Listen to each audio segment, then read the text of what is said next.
こんにちは。今日から始まります PTA 鳥チャンネルです。こちらの YouTube チャンネルなんですが、このまず PTA という言葉なんですが、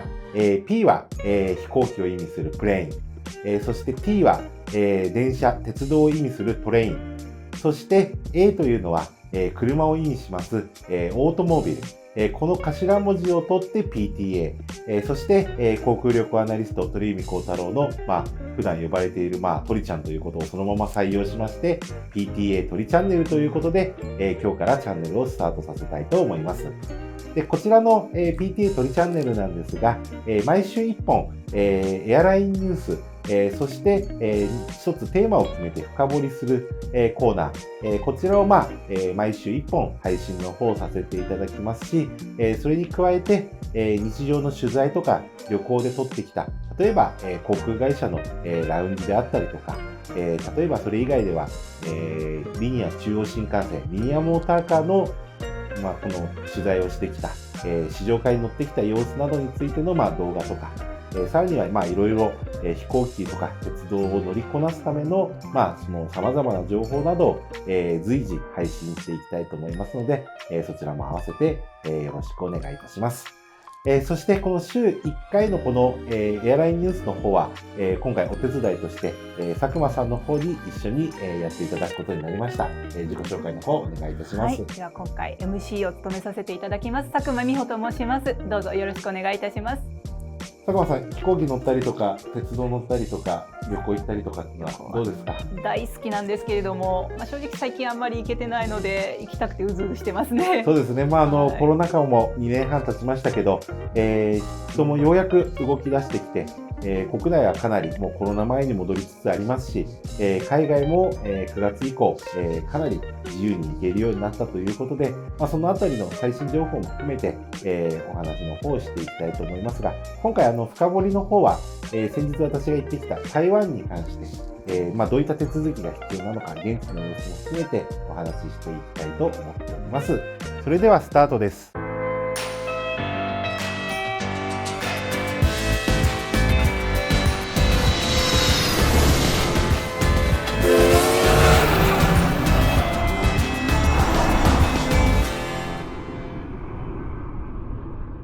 それでは今週のエアラインニュースです。緑塗装の ANA グリーンジェット初号機2号機が就航。 ANA はサステナビリティをテーマとした機体 ANA グリーンジェットを就航しました。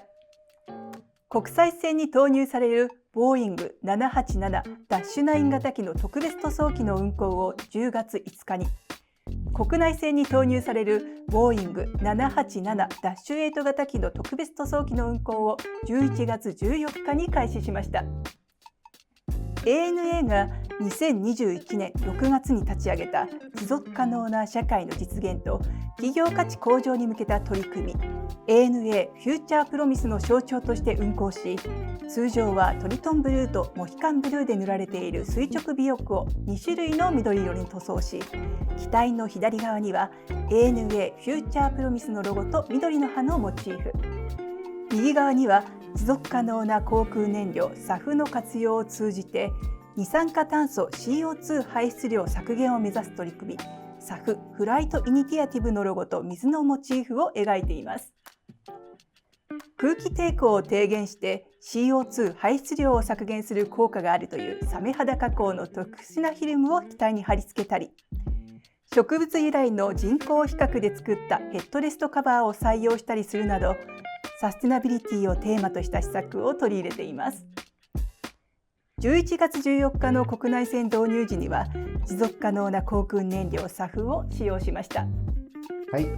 こちらのニュースなんですが、今、いろいろ環境に配慮したとか、サスティナビリティ、こういったものを大切にしていくというのが、世界的な動きがある中で、ANA は今回、SAF という燃料、バイオ燃料ですね、植物由来のものを使う、やり方もありますし、またあと衣服から、燃料を作っていくっていうのがあるんですが、まだ世界的に流通量が少ないということと、この SAF の値段っていうのが通常のジェット燃料の3倍から5倍するということで、なかなかその、値段のコスト面の部分、それから生産量の部分で、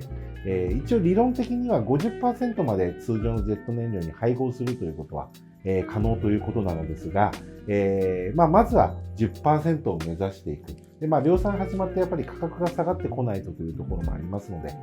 そういったところありますけど、いろんな意識づけをしていく意味で、こういったちょっと色のね、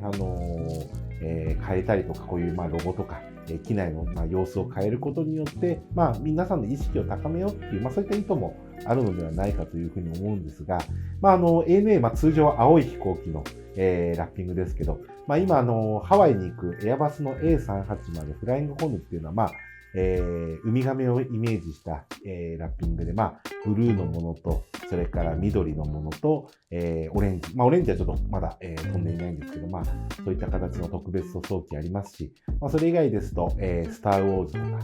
さらには、アニメの、鬼滅の刃、鬼滅ジェットっていうのが今3機ありますので、特にね、羽田空港行くと今、今回のこの ANA グリーンジェットも含めて、いろんな色の機体が時間帯によって、ありますので、ちょっとその展望デッキで、見るというのも、非常に楽しみなのかなっていうところで、ちょっとこういった環境を考えながら、こういうの、触れるということが大切なのかなというふうに、思います。この飛行機なんですけど、私先日台湾行ったんですけど、2機とも台湾で塗装をして、その塗装とか整備をしながら、塗って、それで日本にやってきたという感じで、青いのから塗り替えてという形になりましたけど、そういった形で今動いているという状況になっています。それでは続いてのニュースです。ジップエア夏の航空券発売開始。JAL が設立した国際線中長距離 LCC のジップエアは、成田空港からソウル、バンコク、ホノルル、ロサンゼルス線の2023年夏スケジュールの航空券の販売を11月10日正午から開始しました。2023年3月26日から10月28日搭乗分が対象です。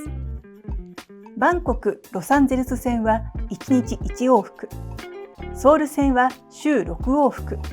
ホノルル線は週3往復を運航します。成田シンガポール線、成田サンノゼ線は後日販売開始の予定です。はい、こちらのニュースなんですが、日本航空が設立した国際線中長距離 LCC の、ジップエアといって、2020年の、夏秋ぐらいから定期便の運行は再開飛び始めていたんですけど、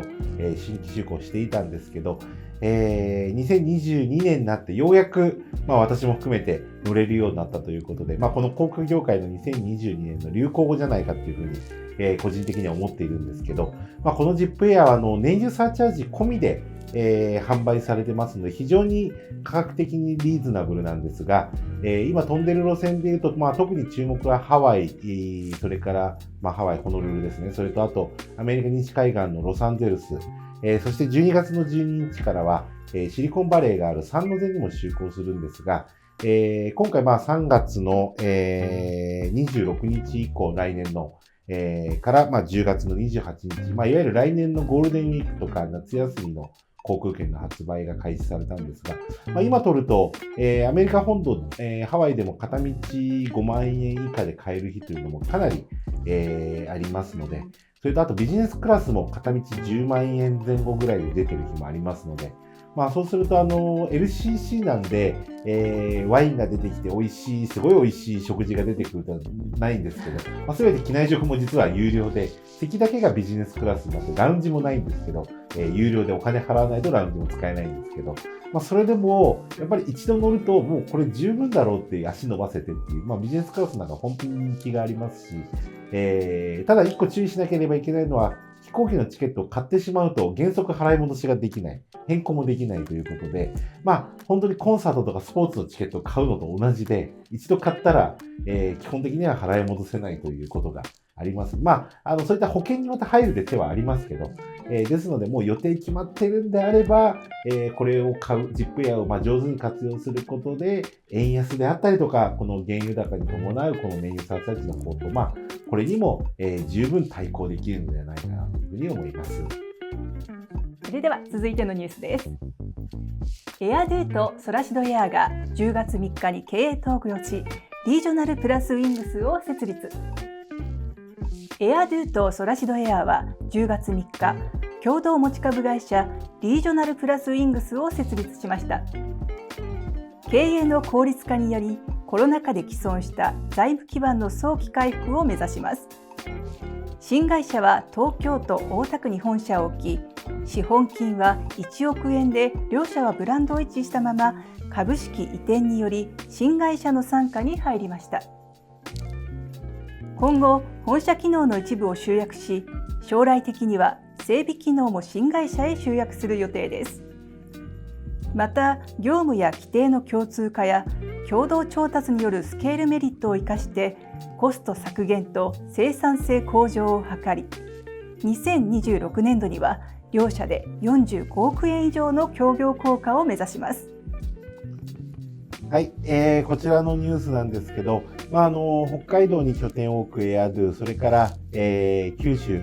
に拠点を置く、ソラシドエア。この2つ実は地域に根ざした航空会社でありながらも、両方ともメインは羽田空港に置いていて、チェックインカウンターも隣になっていて、で路線の重複がないということで、特にこれ羽田空港の、いろんな市場業務とかも、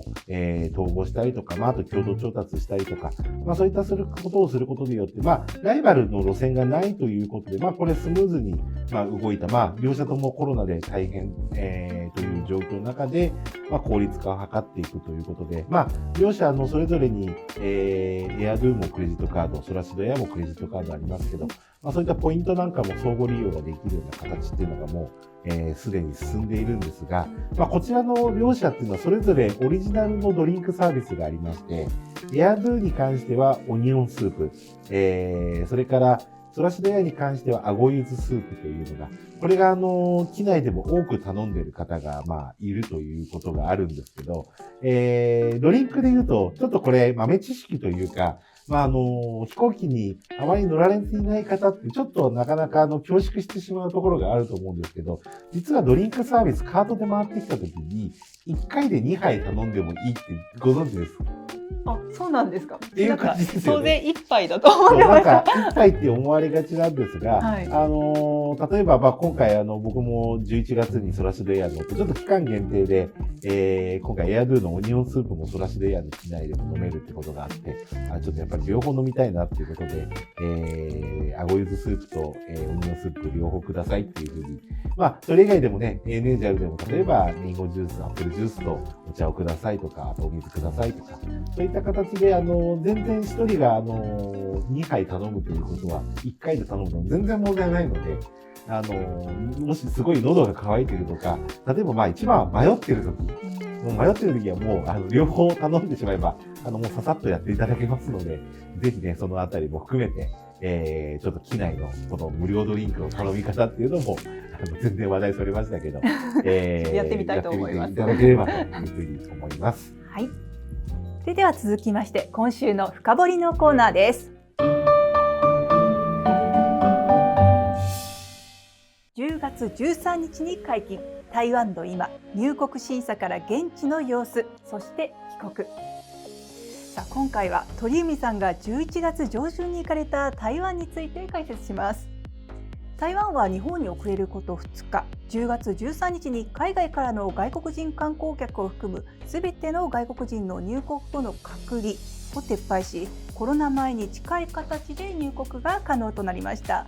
ではそのあたりも含めて深掘りお願いいたします。台湾は今お話ありました通り、10月13日、日本が外国人を受け入れられるようになったのが10月11日ということで、ほぼ同じタイミングということなんですが、日本に入国する外国人っていうのは、ワクチン3回接種以上でないと、現地、出発する前に PCR 検査を受けなきゃいけないというルールが、今も、残っているんですけど、台湾に関しては、撤廃以降、この隔離がなくなって以降、ワクチン0回でも入国をすることができるということで、まず、僕は羽田から出発したんですが、もうチェックインに関しては通常のチェックインと全く同じ形でできるようになっています。アメリカとかまだ、ワクチン接種が、必要とか、そういった国の場合っていうのはチェックインカウンターでチェックしたりとか、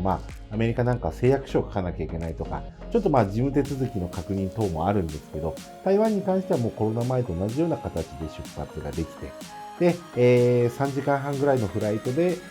台北の方に到着するわけなんですが、到着して入国審査の前に、まずですね、抗原検査キットの箱が配られます。そちらを1人1個もらって、で台湾のルールはもう入国は普通にしてもらって、その日から食事に行くことができるんですが、一応その、抗原検査キットを使って、陰性であれば、食事に行っていいですよというそういったルールになってます。ただ実際にチェックは一切、しませんので、そのあたりは最終的にはこれ各自の判断というふうになりますけど、私は1回ついてやってから、外に出ましたけど、それを一応するということを条件に、到着後は特に何もなく、そのままもうホテルにチェックインして、食事に行くことが可能、観光に行くこともできるということになっています。で、まだですね、台湾11月の上旬時点ですと、飛行機に乗っているお客様のほとんどが出張者、もうほんとスーツ姿、もしくは単身赴任というか海外に赴任してて戻られる方とか、もうビジネスの方の利用が8割ぐらいということで、まだ観光客の戻りというのが少ないですし、台湾って小籠包美味しいですよね。美味しいですね。で、有名なティータイフォンっていう、店があって、で、本店に久しぶりに行ったんですよ。そしたら、本店がテイクアウト専門になってて、そこから100メートルちょっと斜めに行ったところに、新しいビルを丸ごと使えるようになって、でそこに移転したんですけど、で土曜日、日曜日はやはり台湾の地元の方が来るので、相変わらず80分待ちとか90分待ちの表示が出てたんですけど、ただ、明らかに違ったのが、僕は月曜日のランチに行った時に、もう15分待ち、20分待ちで、もう12時前後で入れちゃうんですよね。で、見てるとやっぱり観光客の戻りが遅い。で、やっぱりそれっていうのは日本同様に、一番はマスクを日本以上にしてますね。日本だと外歩くときに外すといったケースがいくつかありますけど、台湾の場合は散歩してても外してない人の方がほとんどで、一応外は外しても人がいなければっていう感じはあるみたいなんですけど、ただ実際は日本よりもつけている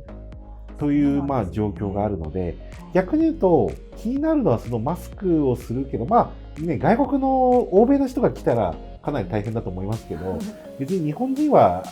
今のこのライフスタイルから考えればそれほど差はないので、逆に言うと、そういう美味しいお店を巡るというのには非常に適しているというか、今逆に空いててチャンスですし、で、何よりも今回思ったのがホテルが安い。そうなんですね。もうね、コロナ前よりも今、12月の料金を見ていると、高級ホテルほど値段が下がっていて、で、僕は今回 JR 東日本がやっているホテルメトロポリタン台北ってところに宿泊したんですけど、ここなんかもともとウエスティン台北をリノベーションして、今年オープンしたばかりの、ところになるんですけど、今年から去年から、1年以内オープンしたって感じなんですけど、そこでだいたい2万円前後ぐらいですし、で、あとロイヤル台北って日本航空がやっているホテルなんかは1万円台後半ぐらいですし、驚いたのが、日本人の日系ホテルで一番大きいところで5つ星で、ホテルオークラ、大倉の台北が、コロナ前ね、5万円超えてたと思うんですよね、ミニマムで。で、これがね、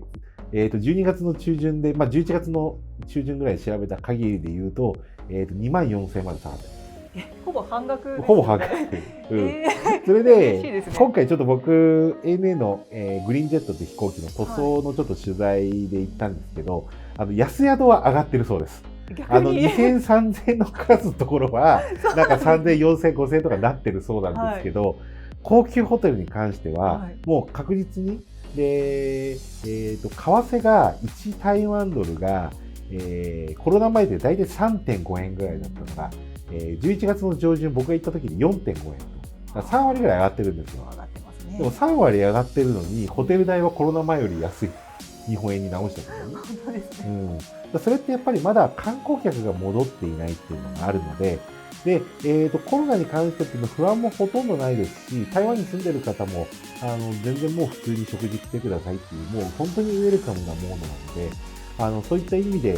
正直今、台湾、飛行機代だけなんとかなればお得に行けるのかなということと、それで、ANA、JAL だと、マイルで取るっていうことも今結構マイルで取れるんですよ。ただマイルで取っても燃油サーチャージと空港税で4万円ぐらい取られるので、ただ12月の上旬とか、あと1月、2月のオフシーズンだと、ANA でもマイルで確か17,500マイルかな、かなり少ないマイル数で、往復取れるので、ちょっと燃油サーチャージかかりますけど、それでもいいと思いますし、高級ホテルに、泊まれるそう、高級ホテルに泊まるのはチャンスだし、でお得に行きたいんだったらピーチ、ANA 系の LCC で、これが今、成田が飛んで、それからあと、関西空港飛んでて、で11月17から羽田からと、それからあと沖縄の那覇からも、路線が、一気に増えて、これが意外と安く買えるので、で今ね、LCC に乗るイコール安宿って人もいるんですけど、もう移動は LCC にして、宿は高級ホテル。泊まるっていう人もね、これも普通にあるライフスタイル、賢い使い方かもしれないですね。そう考えると、その帰国前っていうのももうPCR、受ける必要ないですので、で一番ネックは帰国の時ですよね。もう本当に日本が遅れてるというか、3回接種しないと、現地で PCR を受けなきゃいけないと。で、世界的に今 PCR を受ける習慣がなくなってきているので、その PCR を受ける場所が少ないと。で、台湾の場合は原則クリニックで受けなきゃいけないっていう他の国より条件が厳しくて、やっぱり2万円ぐらいかかるので、台湾に行かれる場合は3回以上接種している方は問題ないし、でこれはちょっと僕の個人的な意見になるかもしれないですけど、2回以下の方は、現地滞在を1泊か2泊にして、ギリギリ日本で PCR 検査を受けてから出発すれば、帰国便に乗る72時間を切ってる、PCR 検査であれば、日本で受けた、民間の検査の安いところで受けて、ちゃんと英文で出ればそれ適用できるので、そういった形で行くっていう、そういった裏技もありますので、台湾に関しては入国の時のさっき言った通り、ワクチン接種の回数はないので、なので、これを聞いて、年末年始に行くっていうこともできるかもしれないですし、年末行ってすぐ帰ってきてもいいですし、ちょっとそういった形で、旧正月が今年1月、来年1月末ですけど、それさえ避ければ、今ね、台湾はお得に旅行できます。で、グルメに関しては、やっぱり円安なので、高くなってますけど、それでも、日本で食事しているのと変わらないレベルかなっていう。ちょっとね、高いけど、でも本場の料理が食べられるので、もうそこは、我慢してと。だからハワイとかロサンゼルス、ニューヨークに行くともう、朝ごはん4000円とか5000円とかっていう、そういった世界ではないので、ぜひね、台湾、今逆にホテルが安いっていう意味での、おすすめかなということで、ぜひちょっとこの、今までちょっとコロナ禍で近くて遠い国になってしまいましたけど、また近くて近い国に戻ってきましたので、ぜひね、飛行機の旅もそうですし、台湾は2つ空港がありますので、もうとにかく楽をしたい人は羽田から台北のソンシャン空港、松山空港というところに ANA が飛んでます。それ以外は、タオ園というちょっと離れたところありますけど、そこに行ってね、台湾新幹線に乗るって手もあるので、ちょっとね、そういういろいろなやり方はあるんですけど、街中地下鉄も入ってきてますし、こんな形で、PTA 鳥チャンネル、今後も展開していきたいと思います。ぜひまた、ご覧いただければと思います。次回またお会いいたしましょう。今日はどうもありがとうございました。